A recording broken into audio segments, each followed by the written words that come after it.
Dear students, class 11th के next lecture में आपका वेलकम है।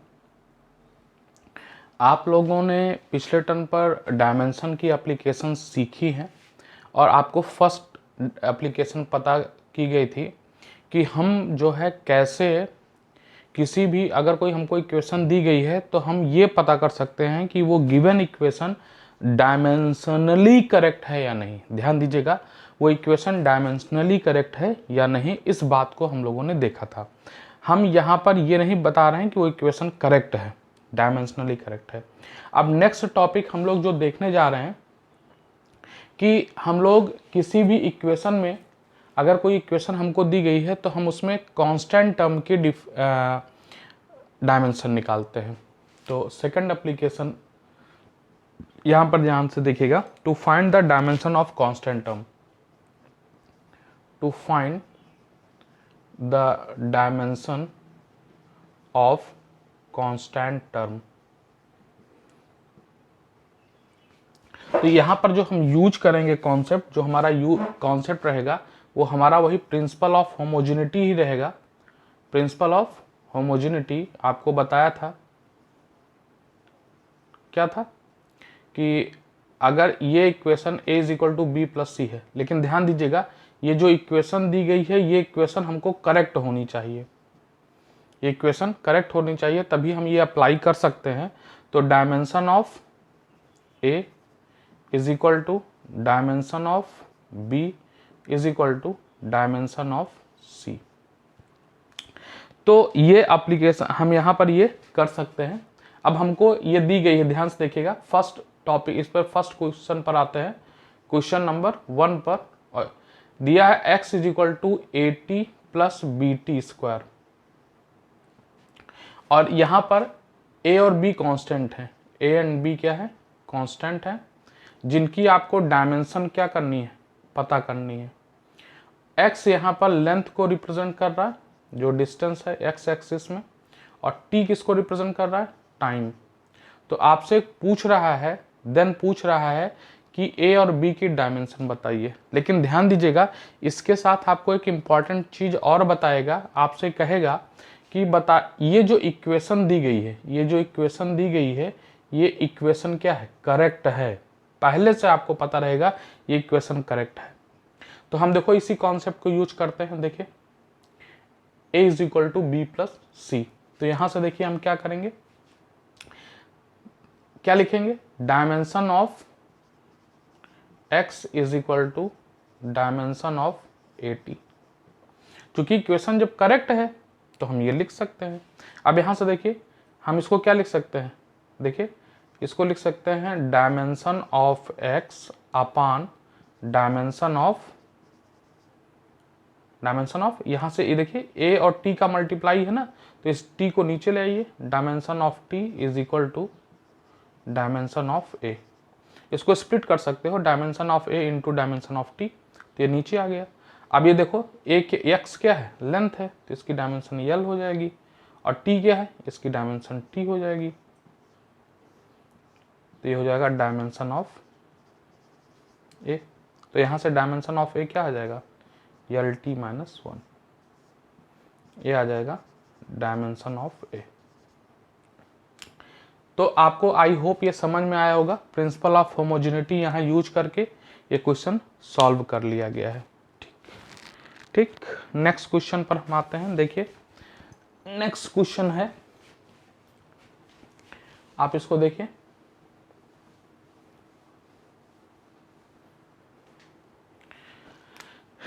x is equal to a t plus b upon c plus t. ये हमारा दूसरा क्वेश्चन है और ये क्वेश्चन जो है या सी टी स्क्वायर दिया गया है।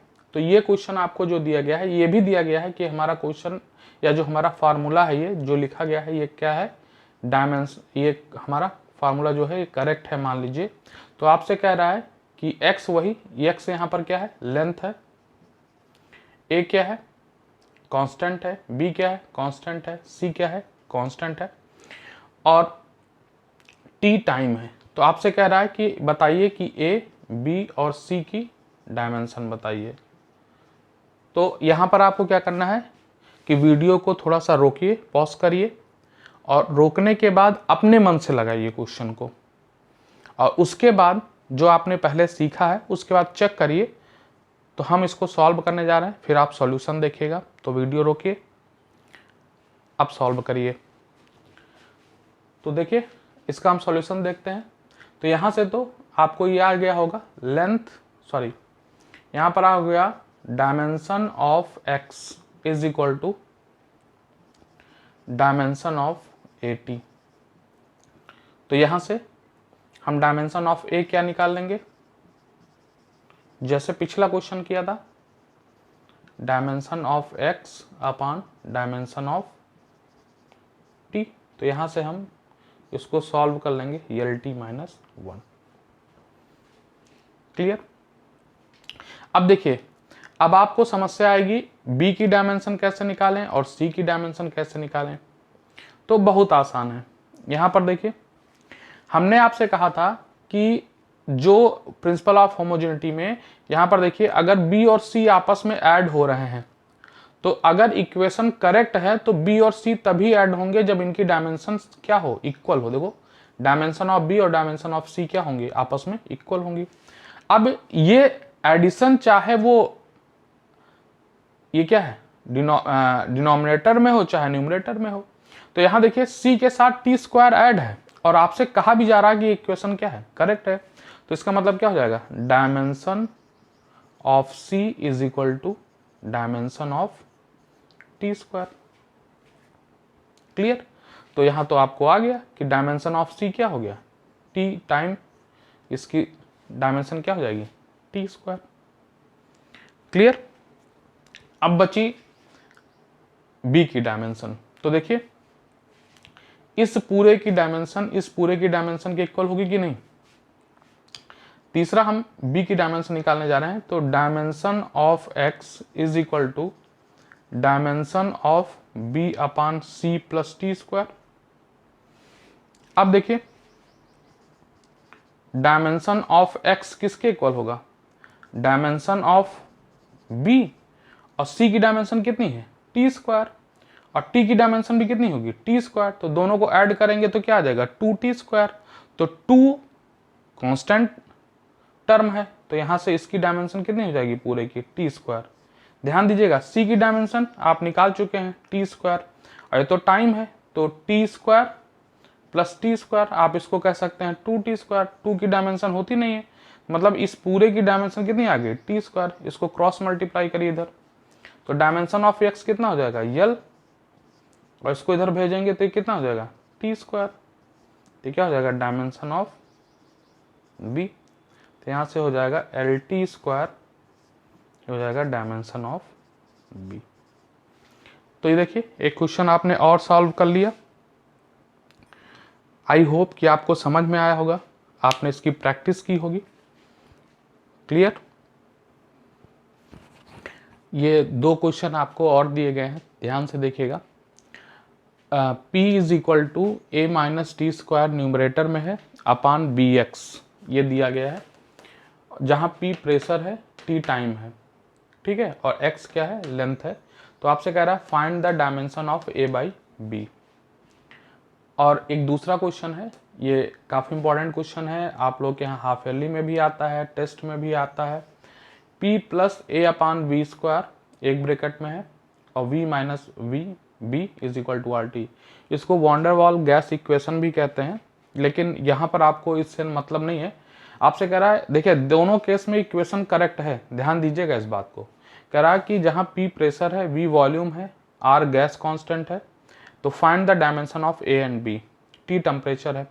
तो आप इसको जो है सॉल्व करने के पहले आप वीडियो को रोक लीजिए, 2 से 3 मिनट वीडियो को रोकिए, 3-4 मिनट जो भी हो सके, उसके बाद आप इसको सॉल्व करिए, देन आप सॉल्यूशन देखिए। ठीक, चलिए हम इसके सॉल्यूशन को देखते हैं। आई होप कि आप इसको लगा चुके होंगे। तो देखो इसको हम लोग कैसे करेंगे, देखिए इसको, नहीं तो क्वेश्चन लेंदी हो जाएगा। हम p इज इक्वल टू लिख सकते हैं a upon b x minus t square upon b x, split कर लिया इसको। और अब यहाँ पर लिख सकते हैं कि dimension of P is equal to dimension of A upon B x। Clear?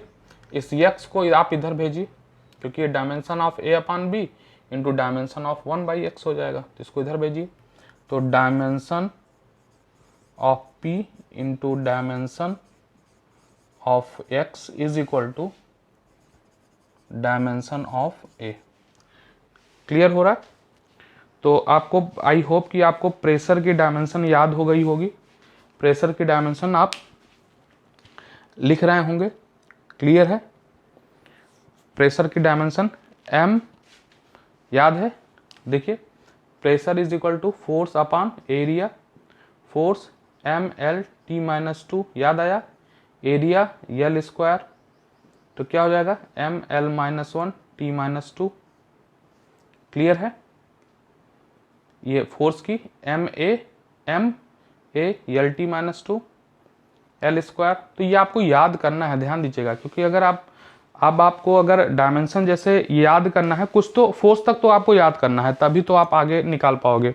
तो यहाँ पर देखिए हमने प्रेशर की डायमेंशन क्या लिख ली, mL-1T-2 और लेंथ की L हो गई, तो ये dimension of A upon B हो जाएगा। तो dimension of A upon B, तो यहाँ से सॉल्व करेंगे तो m/T-2।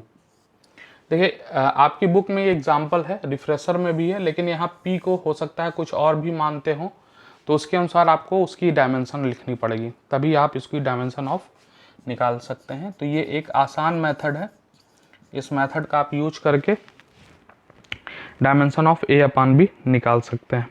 क्लियर? अब आप ध्यान से देखिए, नेक्स्ट क्वेश्चन जो है आपको किसका उधर दिया गया है आपको, ये काफी इंपॉर्टेंट क्वेश्चन है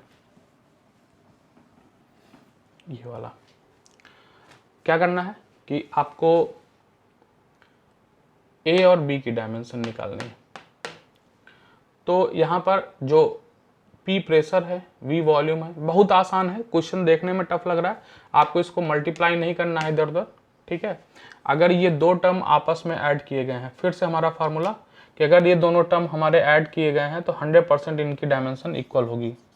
तो dimension of P is equal to dimension of A upon V²। तो यहाँ से हो जाएगा dimension of P into dimension of V² is equal to dimension of A। निकल गया कि नहीं? डायमेंशन ऑफ P आपने अभी यहाँ लिखी है mL-1T-2, और यहाँ देखिए वॉल्यूम की डायमेंशन L³ होती है, तो इसका स्क्वायर है, तो यहाँ से आ जाएगा डायमेंशन ऑफ A।